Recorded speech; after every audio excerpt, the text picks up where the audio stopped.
તમારા પતિને આમ શું તકલીફ હતી? એમને તકલીફ એ હતી કે કશું કોઈ તકલીફ તો એમના શરીરમાં કોઈ ભગવાને કંઈ રોગ હતો નહીં, કશું નહીં, પણ એમના મૂંઝવણમાં એ આવી ગયા એકદમ જ તે એમને અટક જ આવી છું. હા,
નમસ્કાર દર્શક મિત્રો, આજે જીવ મૈત્રી યુટ્યુબ સેવાના માધ્યમ દ્વારા અમે અમદાવાદના સરખેજ વિસ્તારમાં આવ્યા છીએ કે જ્યાં એક બેન પોતાના જિંદગીની અંદર સૌથી વધારે તકલીફ વેઠી રહ્યા છે. તો આપણે એમને થોડુંક ટેકો આપવાનો પ્રયત્ન કરીએ. અને એક ભાઈ દ્વારા અમને અહીંયા જણાવવામાં આવ્યું હતું કે આ બેનને થોડી મદદની જરૂર છે, એટલે જીવ મૈત્રી યુટ્યુબ સેવાના માધ્યમ દ્વારા અમે આ ઘર સુધી અત્યારે પહોંચ્યા છીએ.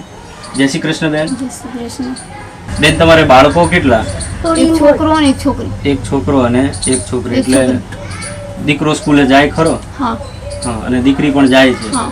અચ્છા, તો તમે કામ આમ શું કરો ઘર ચલાવવા માટે? હું આમ કામ કરું, આમ મહેનત એટલે માટીનું કામ કરું છું. 2-4 જગ્યાએ કરું છું. એમાં સવારે જવું, સાંજે જવું, એમાં બહુ તકલીફ પડી જાય છે. બપોરે 12-1 વાગે આવું, એમાં એ તકલીફ પડી જાય. અને સાંજે જવું તો 8 વાગે આવું તો બહુ તકલીફ પડી જાય. એટલે તમે માટી ઉપાડવાનું કામ જે કરો છો? હા. અચ્છા, તો આ ઘર ચલાવવામાં બીજી કોઈ મદદ કરે અથવા તો? મદદ એક જ સાઈડની છે. હા, એ છોકરો તકલીફમાં છે કે એ હવે 1 વર્ષથી કશું કંઈક કરી શકતો નથી. એના હિસાબે વધારે મને તકલીફ બહુ પડી જાય છે, પણ તોય હિંમત રાખીને થોડુંક કામ કરું છું. છોકરાઓની ફી ભરું છું. અચ્છા, તો બાળકોની જે ફી ની વાત કરો છો એટલે ભરાય છે ખરી કે આમ જરૂરિયાત ખરી તમારે?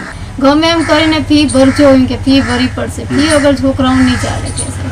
બેન દ્વારા એવું જણાવવામાં આવે છે કે શાળાના શિક્ષકો પણ ફીનું થોડું કદાચ પ્રેશર કરતા હશે, અથવા તો કોઈ સંસ્થામાં એવી જરૂરિયાત હશે કે ફી નથી ભરતા એટલે કહે છે કે ભાઈ ફી ભરવી જોઈએ.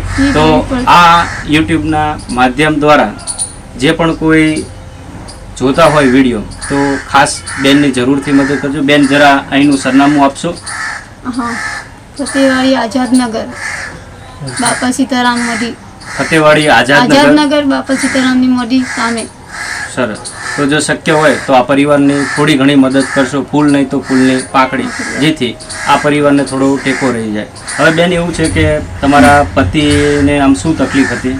એમને તકલીફ એ હતી કે કશું કોઈ તકલીફ તો એમના શરીરમાં કોઈ ભગવાને કંઈ રોગ હતો નહીં, કશું નહીં, પણ એમના મૂંઝવણમાં એ આવી ગયા એકદમ જ તે એમને અટક જ આવી છું. હા, બેન દ્વારા એવું કહેવામાં આવે છે કે એમના પતિને એટક આવ્યું હતું અને નાની ઉંમરમાં કહેવાય છે ને કે ગંગા સ્વરૂપા બનવું અને દીકરા દીકરીનું પાલન પોષણ કરી અને ઘર ચલાવવું એ બહુ અઘરી વસ્તુ છે.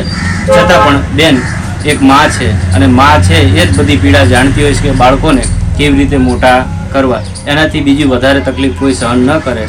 અને આ ઘર પણ તમે જોઈ શકો છો કે આવું ચલાવી અને પોતે માટી કામ કરી અને બાળકોને ભણાવે છે અને આગળ જીવન જીવવાનો પ્રયત્ન કરે છે.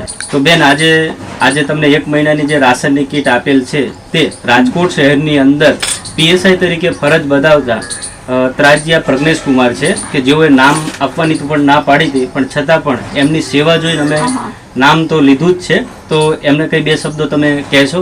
હું એટલું કહેવા માંગુ છું કે જે આલે કરે છે એને ખૂબ ખૂબ આભાર, અને મારો ભગવાન એને જાજુ આલે, એની હર કામના હર ઈચ્છા પૂરી કરે મારો નાથ.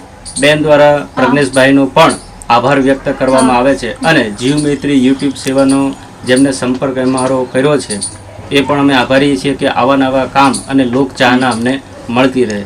અત્યારે મિત્રો બસ એપિસોડમાં આટલું જ તે. આજે અમે સરખેજ વિસ્તારમાં આ પહેલી વખત આવ્યા છીએ અને આ ઘરને અમે થોડો ટેકો આપવાનો પ્રયત્ન કર્યો છે. જય શ્રી કૃષ્ણ, જય માતાજી.